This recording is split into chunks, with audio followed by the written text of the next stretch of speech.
Nah, di antara tips yang menarik dalam masalah doa adalah semua yang Bapak Ibu lihat di sekitar kita, apapun itu, dari nikmat ataupun dari gangguan atau siksaan yang datang pada seseorang, bisa jadi doa buat kita. Misal kita melihat, saya kasih contoh tuh hari, masjid. Ada orang bangun masjid sangat bagus, indah sekali. Rame orang datang, banyak aktivitasnya, pengajian lah dan segala macam. Mungkin ada bakti sosial. Kemudian kita lewat, sayang sekali kalau ibu dan bapak hanya mengatakan, masjidnya bagus ya. Oh, masjid itu banyak kegiatannya ya. Gak ada manfaatnya, gak ada manfaat buat kita, gak ada manfaat juga buat pendiri masjid tersebut. Tapi kita bisa berdoa di saat itu, kita mengatakan, ya Allah, berkahilah ya masjid yang telah engkau mudahkan bagi pembangunnya atau donaturnya ini, dan mudahkan juga buat aku sebagai hambamu membangun masjid seperti ini. Maka dengan doa ini bukan mustahil kita bisa meraih pahala yang telah diraih oleh orang tersebut. Karena kata Nabi SAW dalam hadis, manusia 4 tingkatan. Yang paling baik adalah yang Allah karuniai ilmu dan harta. Dia punya ilmu agama yang luas, dia juga punya harta, lalu dia habiskan keduanya di jalan Allah. Kemudian yang kedua adalah orang yang Allah kasih ilmu tapi nggak punya harta. Dia tahu teorinya tapi dia nggak punya harta. Kemudian dia berkata kepada Allah SWT tulus dari hatinya atau dari dalam hatinya, kalau seandainya Allah engkau mengaruniakan aku seperti orang itu, dia dengan hartanya dan ilmunya dia praktikin di jalan Allah, bangun masjid, rumah anak yatim segala macam. Maka yang kedua ini mengatakan karena dia tidak punya harta, ya Allah kalau engkau berikan aku seperti orang itu, aku akan buat yang sama. Kata Nabi SAW dengan niatnya yang tulus tadi, fahuma fi ajri sawa, maka mereka berdua pahalanya sama. Berapa banyak masjid di Jakarta ini, di DKI ini yang kita sering lewat, kita bisa mendapat pahalanya walaupun bukan kita yang bangun. Berapa banyak rumah anak yatim, berapa banyak kegiatan-kegiatan sosial gitu kan. Bahkan saya pernah berikan tipsnya kalau masih ingat, bahkan para raja-raja pun, saya pernah duduk merenung pada saat menjelang buka puasa di Masjidil Haram, Bapak Ibu sekalian. Kemudian saya melihat orang banyak tawaf, orang sa'i, yang umroh, yang zikir, yang berdoa, yang mau buka puasa di situ, yang kegiatan membuka puasakan orang gitu kan, yang baca Quran dan seterusnya. Lalu saya berpikir, berapa banyak pahalanya Raja Saudi ini. Mereka yang renovasi masjid mereka, bahkan mereka tidak ada kotak amal untuk memberikan kesempatan orang lain beramal.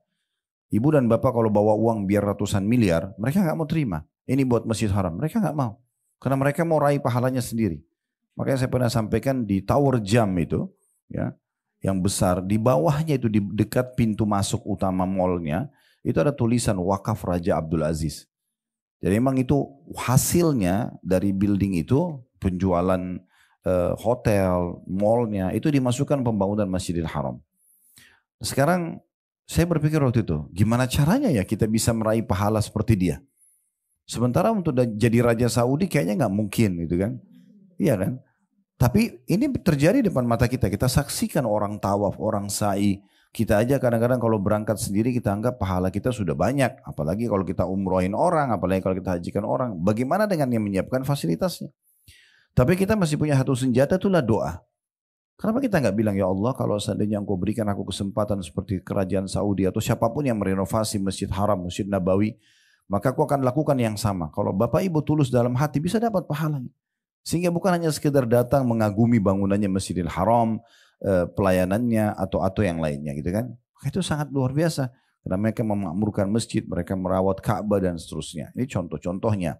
Dan ini bisa kita tarik dalam semua lini kehidupan. Bapak Ibu lihat ada orang yang sangat bakti dengan orang tuanya. Mungkin orang tua kita sudah meninggal.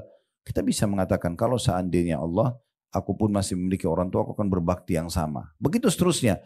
Berapa banyak alim ulama yang kita tidak mungkin capai derajat mereka. Karena mereka rajin tulis buku, mereka sebarin.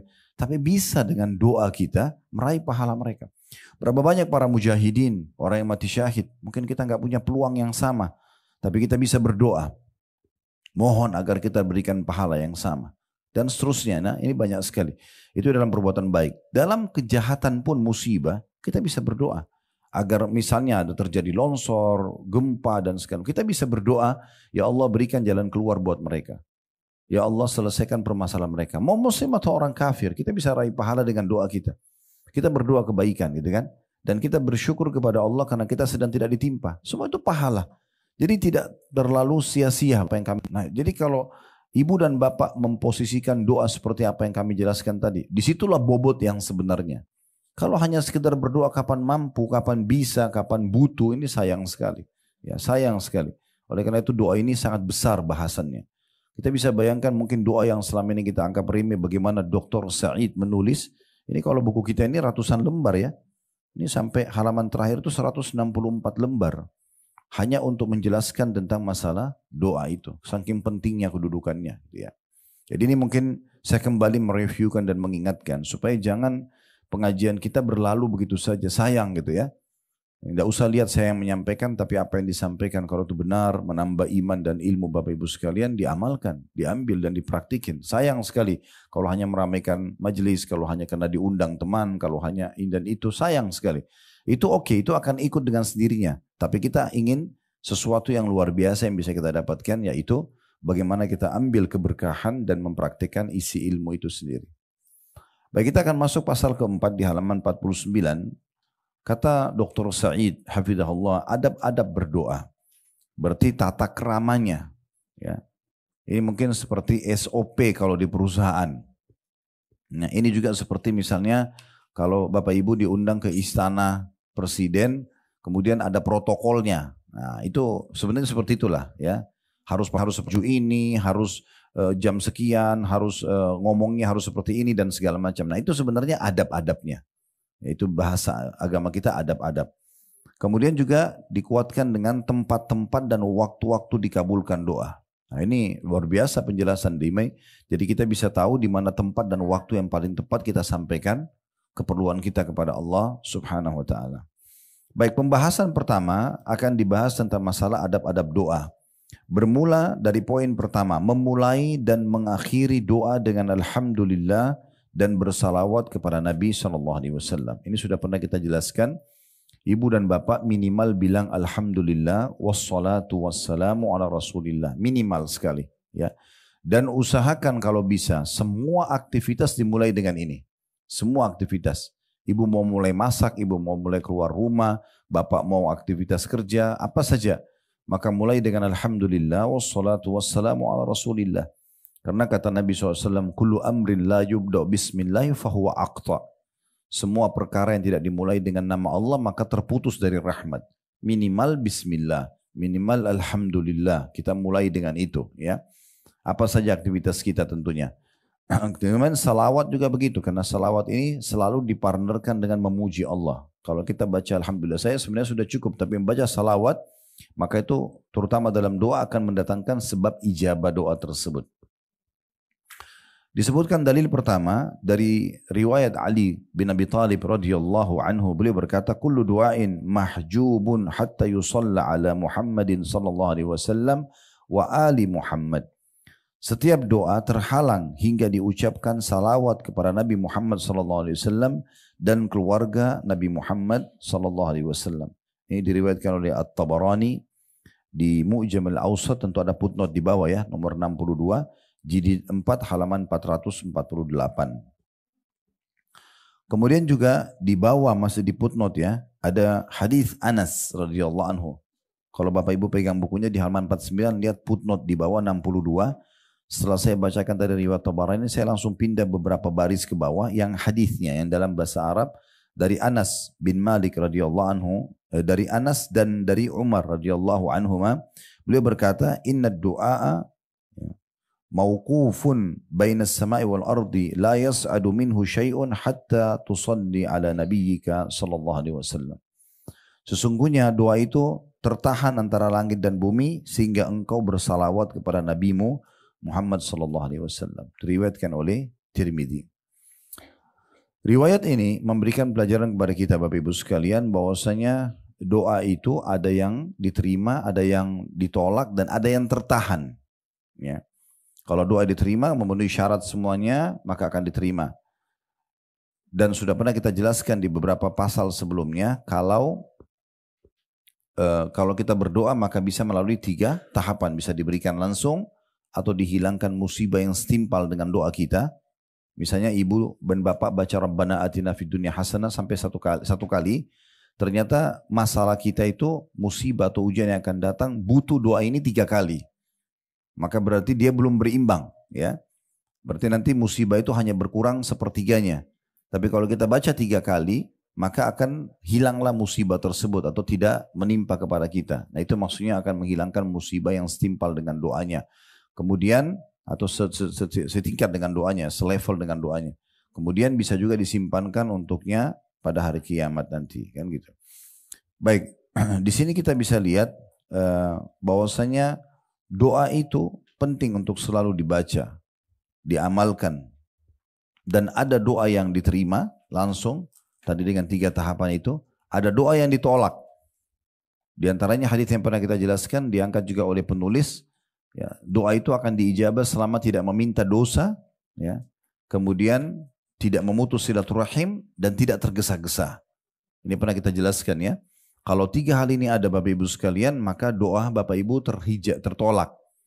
Misalnya kita minta harta untuk judi misalnya contoh, ya, atau untuk berzina dan seterusnya. Atau Bapak Ibu memutus silaturahim terutama kedua orang tua. Nggak pernah telepon mereka, nggak pernah tanya kabarnya, atau kita di telepon kita nggak pernah respon, ya karena mungkin kita sudah punya jabatan, punya harta. Nah ini akan menjadi penyebab tertolaknya doa. Dan semua kerabat, saudara kandung, kakak, adik, sepupu, paman, ponakan, semua itu rahim, ya. Sehingga kalau kita putus hubungan sama mereka, itu termasuk dihijab doa, itu ditolak doa kita. Kemudian juga tergesa-gesa, ya. Tidak boleh tergesa-gesa. Tergesa-gesa ini dalam mengucapin lafaz. Pelan-pelan saja. Rabbana atina fid dunya hasanah. Gitu kan. Jadi jelas apa yang kita baca, apa yang kita ucapin. Saya yakin kalau kita ketemu dengan satu tokoh masyarakat, lalu kita ngomong seperti orang kumur-kumur aja gitu kan, buru-buru, mungkin kita akan diusir, dianggap orang gila barangkali. Bagaimana dengan Allah Subhanahu Wa Taala? Ada orang begitu rutinitas. Apa yang dibaca nggak jelas. Rabbana atina fid dunya hasanah. Berhenti dulu. Wa fil akhirati hasanah, sambil merenungi maknanya. Mau berbahasa Indonesia juga boleh, bahasa daerah pun boleh, Allah faham semuanya. Yang penting kita mulai dengan alhamdulillah wassalatu wassalamu ala rasulillah. Dan ada doa yang pending, ditahan dulu. Nah ini maksudnya sudah oke memenuhi syaratnya, dia doanya bagus, tapi karena masih ada syarat yang dia tidak penuhi, maka tertolak atau bukan ditolak, sebenarnya ditahan. Ya. Artinya masih ada. Kalau misalnya ibu dan bapak lagi baca doa tadi lupa baca salawat. Langsung alhamdulillah terus kemudian bilang ya Allah sembuhkan aku. Terus kita ingat oh ternyata saya lupa baca salawat tadi. Oke langsung bilang. Ulangi lagi alhamdulillah wassalatu wassalamu ala rasulillah lalu sampaikan hajatnya. Maka dengan itu doanya akan diterima oleh Allah Subhanahu wa taala. Itu yang dimaksud dengan perkataan Ali bin Abi Thalib, semua doa akan terhijab ya atau masih ditahan. Begitu juga dengan riwayat yang dibawa tadi footnote, sesungguhnya doa itu tertahan antara langit dan bumi sampai dibacakan salawat kepada Nabi SAW. Pelajaran kedua pentingnya membaca salawat kepada Nabi SAW. Dan Nabi SAW cukup banyak menyebutkan hadis-hadis seperti misalnya ragama anfum ri'in man idza sami'tu dzukira inda walam yusallim alayya atau walam yusalli alayya. Sungguh terhina seseorang. Kalau ragama anf itu Bapak Ibu sekalian seperti orang yang meletakkan hidungnya di tanah. Jadi maksudnya bentuk kehinaan. Sungguh terhina seorang hamba yang mendengarkan namaku disebutkan di hadapannya, kemudian dia tidak membaca salawat kepadaku. Jadi kita dianjurkan selalu membaca salawat. Dan minimal sekali kalau Bapak Ibu baca zikir itu dalam zikir pagi 10 kali, di pagi 10 kali di sore. Gitu ya. Dan kata Nabi SAW, siapa yang baca salawat untukku 10 kali di pagi, 10 kali di sore, dia akan dapat syafaatku pada hari kiamat. Belum lagi banyak sekali ya faedah-faedah dan keutamaan daripada membaca salawat kepada Nabi alaihi salatu wassalam. Dalam riwayat ini dikuatkan dengan wa ali Muhammad, maksudnya adalah yang paling afdal Bapak Ibu baca salawat Ibrahim namanya. Yang kita baca di tahiyat. Ya misalnya kita bilang alhamdulillah wassalatu wassalam, atau kita bilang Allahumma salli ala Muhammadin wa ala ali Muhammadin kama sallaita ala Ibrahim wa ala ali Ibrahim innaka Hamidum Majid wa barik ala Muhammadin wa ala ali Muhammad kama barakta ala Ibrahim wa ala ali Ibrahim innaka Hamidum Majid. Nah ini yang paling afdalnya. Tapi kalau kita bilang alhamdulillah wassalatu wassalamu ala rasulillah, insyaallah itu sudah mewakili. Dalil yang kedua di poin B-nya, maksudnya ini masih mendukung tentang masalah memulai doa dengan memuji Allah dan baca salawat kepada Nabi SAW. Dari Fadhalah bin Ubaid radhiyallahu anhu, beliau mengatakan Rasulullah SAW mendengar seseorang laki-laki berdoa dalam sholatnya dengan tidak bersalawat kepada Nabi SAW. Lantas beliau, Nabi SAW menegur, mengatakan orang ini terburu-buru. Kemudian Rasulullah SAW memanggil dan berkata kepadanya atau orang lain, "Idza shalla ahadukum falyabda bitahmidi rabbih wathana'i alaihi, thumma liyusalli 'ala an-nabi sallallahu alaihi wasallam, thumma liyad'u ba'du bima syaa." Apabila salah seorang kalian berdoa, maka hendaklah ia memulai dengan memuji dan menyanjung Rabb-Nya, Allah Subhanahu wa taala, kemudian bersalawat kepada Nabi sallallahu alaihi wasallam, kemudian berdoa sesudah itu dengan apa yang dia inginkan. Hadits ini ada footnote di bawah, diriwayatkan oleh Abu Daud dan Tirmidzi juga seterusnya, ya sudah disebutkan ada footnote-nya di footnote nomor 63. Riwayat ini memberikan kepada kita pelajaran. Yang pertama, pentingnya seseorang muslim untuk mengingatkan saudaranya bila melakukan kekeliruan dalam ibadah atau melakukan kemaksiatan. Tidak boleh diam Bapak Ibu sekalian ya. Jadi kalau ada orang yang berbuat salah, itu kita harus ingatkan. Misal kita lagi sholat, di sebelah kita ada orang salah softnya, salah gerakannya. Nggak boleh Bapak Ibu bilang, ah itu kan dia, terserah dia. Yang penting saya selamat. Ini nggak bisa. Ya, harus kita ingatkan dia. Dan kalau Bapak Ibu misalnya mengatakan, saya khawatir mungkin ya, dia mungkin tidak dengar, mungkin dia tersinggung, oke? Minimal sekali Bapak Ibu ingkari itu dalam hati. Seperti Bapak Ibu mengatakan misalnya, ya Allah berikan dia hidayah. Karena kata Nabi SAW, man ra'a minkum mungkaran falyughayyiru biyadihi. Siapa yang lihat kemungkaran dia harus mengubah dengan tangannya, powernya ya. Seperti pemimpin negara pada masyarakat, seperti orang tua pada anak-anak gitu ya. Seperti atasan perusahaan, pemilik perusahaan sama stafnya, begitulah ya. Fa in lam yastati' fa bi lisani. Kalau tidak mampu maka dengan lisannya. Fa in lam yastati' fa bi qalbi. Wa dzalika adhaful iman. Kalau dia tidak mampu maka minimal dengan hatinya, dan itu selemah-lemah iman. Ya, jadi kita ingatkan orang yang sedang keliru dalam perbuatan ibadahnya, jangan dibiarkan. Begitu juga sebaliknya kalau ada orang buat dosa, gak boleh Bapak Ibu lihat ada temannya gosip, fitnah atau apa dibiarin. Gak ingatkan, gak boleh loh, itu haram dalam agama. Dia terima tidak terima gak masalah, yang penting Bapak Ibu sudah ingatkan. Dan amar ma'ruf nahi mungkar yang wajib yang pertama. Artinya kalau ada orang teman kita gak sholat, kita katakan sholatlah sekali aja. Setelah itu dia gak sholat lagi dan kita tahu, kita sudah lepas tanggung jawab hari kiamat. Tapi kalau Bapak Ibu nggak pernah sama sekali ingatkan, ini akan menjadi tanggung jawab kita pada hari kiamat. Ingat sebuah riwayat Bukhari, bahwasanya Nabi SAW bersabda, pernah Allah mengutus Jibril satu waktu untuk menghancurkan satu negeri. Tapi nggak disebutin negeri itu negeri yang mana. Jibril datang, begitu mau dihancurin, ternyata ada satu orang di situ yang soleh. Maka Jibril pun tidak jadi menghancurkan negeri itu, lalu dia kembali kepada Allah mengatakan, ya Allah, sungguhnya negeri yang engkau utus aku untuk menghancurkannya ini ada satu hambamu yang saleh. Maka kata Allah SWT kepada Jibril, ini kata Nabi SAW hadis sahih ya. Kata Nabi SAW, Allah berfirman kepada Jibril, mulailah siksaan di dia. Dia duluan yang kamu bunuh, yang siksa dia dulu. Kenapa? Karena dia tidak pernah menyuruh pada kebaikan, tidak pernah melarang kemungkaran. Dia mau masuk surga sendiri. Nah itu gak boleh, gitu kan? Jadi gak boleh. Dan kita juga tahu dalam surah Al-A'raf, surah nomor 7 ayat 163 sampai 167.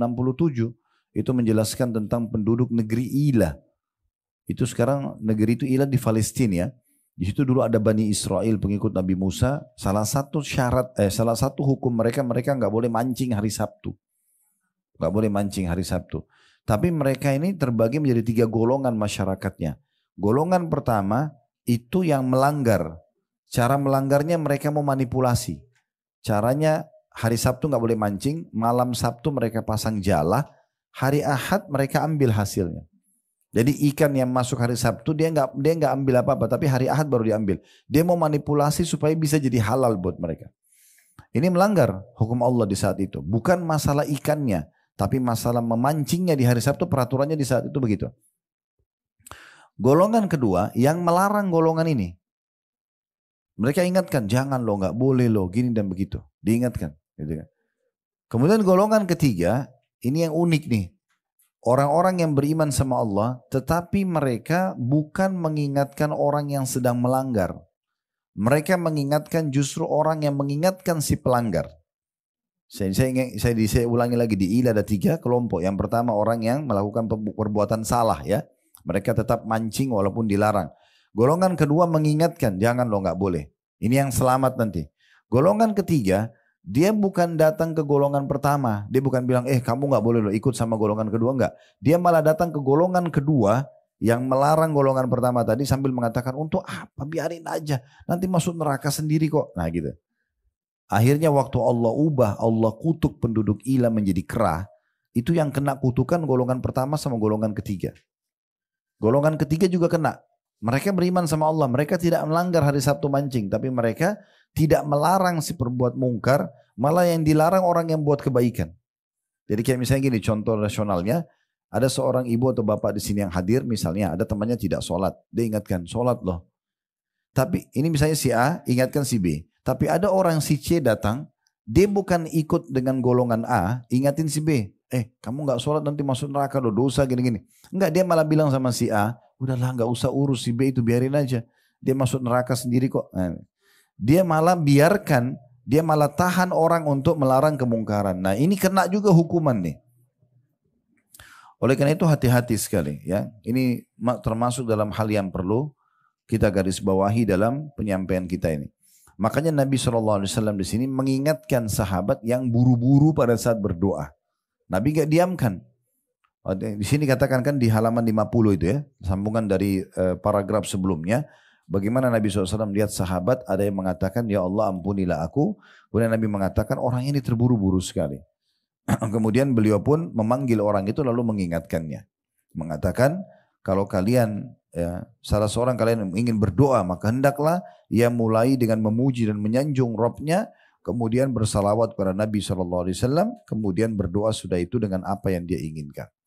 Jadi pelajaran pertama dari riwayat Nabi SAW menegur sahabat ini adalah pentingnya orang mengingatkan, mendukung kalau ada kebaikan, atau meluruskan kalau kebaikan yang dikerjakan itu keliru. Tadi keliru sab sholat, keliru ini, keliru itu, atau dia mengingatkan orang yang berbuat kesalahan agar berhenti. Masalah diterima tidak terima bukan urusan kita.